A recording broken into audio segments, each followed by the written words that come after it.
इलाज है या नहीं है, क्योंकि इलाज तो अभी तक सर्दी जुकाम का भी नहीं है, सर्दी जुकाम की भी कोई वैक्सीन नहीं है। क्या हम उससे डरते हैं? नहीं डरते हैं। क्यों? क्योंकि ज्यादा लोग नहीं मरते हैं। तो सबसे पहले डेथ रेट कैलकुलेट करते हैं कि एग्जैक्टली कितना है। कितने टेस्ट हुए? 40 लाख टेस्ट हुए, उसमें से 2 लाख लोगों को हुआ, तो नियर अबाउट एवरेज कितनी आई? 5%। अगर यही हमने 4 करोड़ टेस्ट करे होते तो कितने डिटेक्ट हो गए होते अब तक? 20 लाख हो जाते। 40 करोड़ करे होते तो कितने हो जाते? 2 करोड़ हो जाते। टोटल अगर कर लिए होते हमने टेस्ट 130 करोड़ का, तो कितना नंबर निकल करके आ जाता? Near about 5 crore. इसका मतलब 5 करोड़ लोगों को या तो आज की डेट में है या हो चुका है। और एक और मजे की बात यह है कि कोरोना में ऐसा नहीं है कि जिसको भी होता है उन सबके सिम्टम्स आते हैं। 80% से ज्यादा जो केसेस होते हैं वो असिम्टोमेटिक होते हैं, उनमें कोई सिम्टम्स नहीं आते हैं। यानी अगर मुझे हो गया है और मैं ठीक भी हो गया हूं तो मुझे पता तक नहीं है। वो तब मुझे पता लगेगा अगर मैं अपने टेस्ट कराऊंगा जिसको एंटीबॉडी टेस्ट बोलते हैं, और मेरी बॉडी में एंटीबॉडीज मिलेगी, तब मैं कह सकता हूं कि हाँ मेरे को था और वो ठीक हो गया है। तो अभी अगर हम बेसिक सी कैलकुलेशन करें तो 5 करोड़ निकल करके आ रहा है नंबर। उसमें से डेथ कितनी हुई है? 5,800। तो 5 करोड़ में से 5,800 डेथ हुई है। पहले तो इसको कैलकुलेशन को हमको ठीक करना है।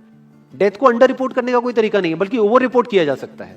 ओवर रिपोर्ट कैसे? फॉर एग्जांपल आपकी बॉडी में टेस्ट हुआ, आपकी बॉडी में मिला कोरोना वायरस, लेकिन आपके अंदर पहले ही बहुत सारी प्रॉब्लम्स चली रही थी, तब भी आपकी किसी ना किसी वजह से डेथ होने ही वाली थी, बट क्योंकि ये कोरोना आया आपकी बॉडी में, इस वजह से आपकी डेथ हो गई, तो ये ट्रिगर कर गया। तो ये जो 5800 का नंबर है, ये इससे कम तो हो सकता है, इससे ज्यादा होने के चांसेस बहुत कम है। बट एक बार को हम मान लेते हैं कि इतना ही है नंबर, ना कम है ना ज्यादा है, तो कितनी परसेंटेज निकल करके आई? 5 करोड़ में से अगर 5800 डेथ्स हुई हैं तो क्या परसेंटेज निकल करके आई? Near about 0.01%।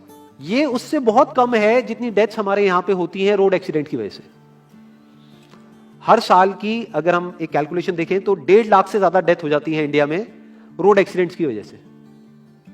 हर 4 मिनट में एक डेथ होती है रोड एक्सीडेंट की वजह से। और अगर अभी आप देखोगे सड़कों पे एक बहुत ही फनी चीज नजर आ रही है, 2 व्हीलर पे जा रहे हैं, मास्क सबने लगाए हुए हैं, कभी भी नोट करना इस चीज को। हेलमेट नहीं पहने हुए, हेलमेट बहुत कम लोगों ने पहने हुए हैं। इससे हमको क्या समझ आ रहा है? क्या ये समझदारी है, बेवकूफी है? क्योंकि हेलमेट ना लगाने की वजह से उनके मरने के चांसेस उससे बहुत ज्यादा है, कई गुना ज्यादा है जितना कि कोरोना से मरने के उनके चांसेस है। तो ये डर है जो चारों तरफ फैल रहा है, और मीडिया डर को और बढ़ाता चला जा रहा है। और क्योंकि सही इंफॉर्मेशन किसी के भी पास में नहीं है, या सही कैलकुलेशन किसी के पास में नहीं है, ये जो अभी हम कर रहे हैं इसको मैथमेटिकल मॉडलिंग बोलते हैं। यानी एक डेटा को देख करके एक मॉडलिंग करी जाए और फिर समझा जाए कि एक्चुअल में जो सही डेटा है वो क्या है। ये नहीं कि लिमिटेड डेटा के बेस पे हम कोई भी कंक्लूजन ड्रॉ कर लें और उसके बेस पे डरते रहें। तो अगर इसका डेथ रेट 0.01% है तो हम सब इतना डर क्यों रहे हैं? क्या कुछ और है जिससे हमको डरना चाहिए, जिससे हम नहीं डर रहे हैं, जिसके बारे में कोई बात नहीं कर रहा है, जो इससे लाख गुना ज्यादा भयानक है?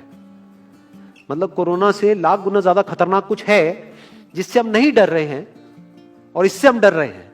वो क्या है जिससे हमको डरना चाहिए? अनएम्प्लॉयमेंट। अभी पीछे कुछ आर्टिकल्स आए थे न्यूज़पेपर में जहां पे एक फिगर आई थी निकल करके, I am not too sure ये फिगर कितनी सही है कितनी नहीं है, जहां पे आया था कि 13 करोड़ लोग अनएम्प्लॉयड हो गए। इस फिगर से हमको डरना चाहिए। 13 करोड़ लोग अनएम्प्लॉयड होने का मतलब हम समझते हैं कि इसका मतलब क्या है? इसका मतलब ये, अगर इकोनॉमी पॉइंट ऑफ व्यू से देखोगे, कि ये जो 13 करोड़ लोग हैं ये अपने जो खर्चे हैं वो बहुत ही लिमिट में कर देंगे। जिस बंदे की नौकरी चली गई है, क्या वो जाकर के मार्केट में नए कपड़े खरीदेगा? क्या अपने बच्चों के लिए खिलौने खरीदेगा? ट्रैवल एंड टूरिज्म तो भूल ही जाओ। ऐसी और हजारों इंडस्ट्रीज हैं जिनकी धज्जियां उड़ जाएंगी क्योंकि डिमांड कम हो जाएगी ओवरऑल इकोनॉमी के लेवल पे। जब डिमांड कम होगी तो क्या करना पड़ेगा इन ब्रांड्स को, इन कंपनीज को क्या करना पड़ेगा, इन मैन्युफैक्चरर्स को क्या करना पड़ेगा? अपनी सप्लाई को कम करना पड़ेगा। जितनी उन्होंने सप्लाई कम करी, अनएम्प्लॉयमेंट और बढ़ गया। कि आज जो नंबर 13 करोड़ है वो बढ़ करके कितना हो गया? 20 करोड़। यानी पूरा का पूरा लूप बन जाएगा। इस लूप को बोलते हैं रिसेशन, जो ग्लोबली ऑलरेडी रिसेशन आ चुका है।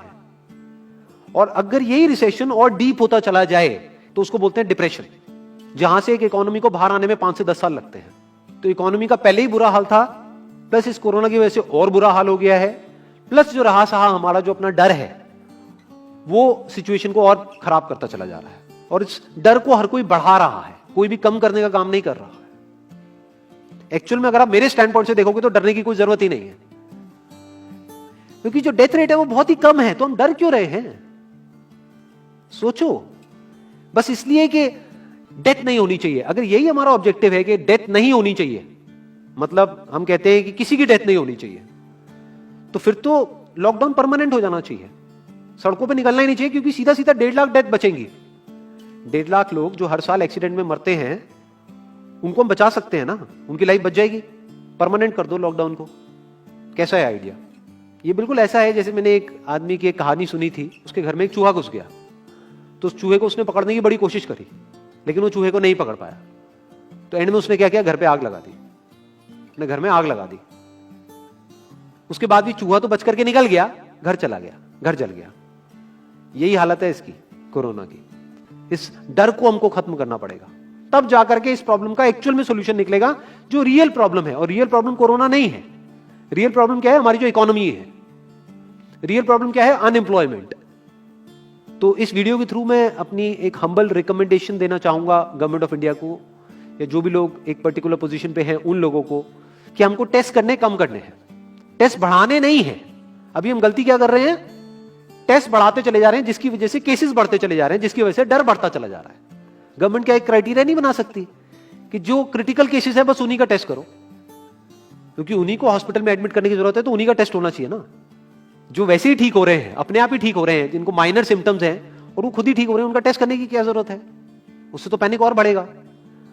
और अगर टेस्ट कर भी दिया तो हम करने क्या वाले हैं? उनको क्या हॉस्पिटल में एडमिट करने वाले हैं? नहीं, घर पे क्वारंटाइन करने वाले हैं। अभी जो क्वारंटाइन वाला फंडा है, ये भी जब बेस छोटा होता है तब तो काम करता है, जब करोड़ों में हो जाता है तब काम नहीं करता है। मैं अगर एग्जांपल से समझाने की कोशिश करूं, जो मेरी थॉट प्रोसेस है उसको, इमेजिन करो एक ऐसी सिचुएशन है कि हम एक घर में है और चारों तरफ से बाढ़ आई हुई है, और ये जो घर है हमारा वो ऐसा है, इसको इमेजिन करो जहां पे हजारों दरवाजे हैं। तो हम क्या करें, इसमें से एक दरवाजे को पकड़ लें और उसी को पक्का करते चले जाएं। ये है क्वारंटीन, और बाकी के हजारों खुले पड़े हैं। एक को हम पक्का करते चले जा रहे हैं क्योंकि यहां से पानी अंदर नहीं आना चाहिए। इंडिया की पॉपुलेशन क्या है? 130 करोड़। टेस्ट कितने हुए हैं अभी तक? 40 लाख। दिल्ली के कितने हो रहे हैं? 1 लाख। महीने के कितने हुए? 30 लाख। साल के कितने हुए? 3 करोड़ 60 लाख। तो यानी कि अगर हमको सबका टेस्ट करना है तो कितने साल लगेंगे? 36 साल। तो जब हमको दिख रहा है साफ साफ कि हम सबका टेस्ट कर ही नहीं सकते, तो हम टेस्ट क्यों बढ़ाते चले जा रहे हैं? या तो सबका टेस्ट करो और सब में से सबको देख करके सबको क्वारंटाइन कर दो। ये बिल्कुल ऐसा हुआ कि वो जो घर है जिसकी मैंने अभी बात करी, या तो उसको हर तरफ से सिक्योर करो कि अगर उसके 1000 दरवाजे हैं तो एक को बंद मत करो, सारे बंद कर दो। तब आप कह सकते हो कि यहां पानी अंदर नहीं आएगा, कि हमने 130 करोड़ लोगों का टेस्ट कर लिया है, उसमें से केसेस निकल गए हैं 6 करोड़, और 6 करोड़ को हमने क्वारंटीन कर दिया है। अब ये आगे नहीं फैलेगा, अब 6 करोड़ से 10 करोड़ पे नहीं जाएगा। बट हमने टेस्ट ही करे 40 लाख, जिसमें से केसेस आए 2 लाख। अगर इन 2 लाख को हमने क्वारंटीन कर भी दिया तो बाकी करोड़ों लोग तो बाहर घूम रहे हैं ना, तो उससे होगा क्या?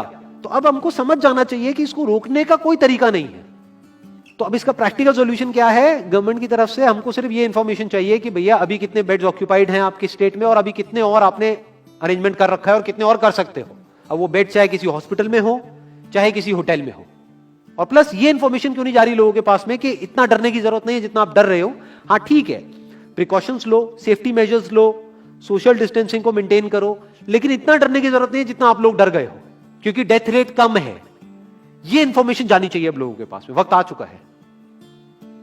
अगर ये नहीं गई तो प्रॉब्लम सॉल्व नहीं होने वाली इकोनॉमी के लेवल पे। कॉन्फिडेंस खत्म हो चुका है, रियलिटी को हमको पहले समझना होगा। अभी प्रॉब्लम क्या हो रही है? हम कह रहे हैं कि हाँ कंस्ट्रक्शन एक्टिविटीज अलाउड है। गवर्नमेंट को क्या लग रहा है? अलाउड बोल करके सारी प्रॉब्लम सॉल्व हो जाएगी। अलाउड तो हो गई, बट मेरे जो फ्रेंड्स हैं जो कंस्ट्रक्शन इंडस्ट्री में हैं, वो बता रहे हैं कि लेबर ही नहीं है, लेबर सारी अपने गांव चली गई है। तो अब कौन कंस्ट्रक्शन करेगा वहां पे? अब ये लेबर चली तो गई है, इसको वापस कैसे बुलाओगे? मीडिया में अगर रोज ये दिखेगा कि केसेस बढ़ रहे हैं, केसेस बढ़ रहे हैं, केसेस बढ़ रहे हैं, वापस आएंगे वो लोग? 1 से लाख नहीं आएंगे। तो उनको मीडिया में क्या दिखना चाहिए, न्यूज में क्या दिखना चाहिए? कि अब ये प्रॉब्लम सॉल्व हो रही है। तो लोगों के अंदर का डर निकलना चाहिए। यानी जो भी मैंने अभी तक कहा, अगर मैं उसको सम अप करूं तो वो क्या है प्रैक्टिकली, अगर पॉइंटर्स में सॉल्यूशन देखा जाए। नंबर 1 मोस्ट इंपॉर्टेंट, टेस्ट धीरे धीरे हमको कम करने हैं, बढ़ाने नहीं है। दिन के 1 लाख टेस्ट हो रहे हैं, मैं ये नहीं कह रहा कि एकदम से 10,000 कर दो, 1 लाख के 90,000 कर दो, एटलीस्ट बढ़ाओ मत।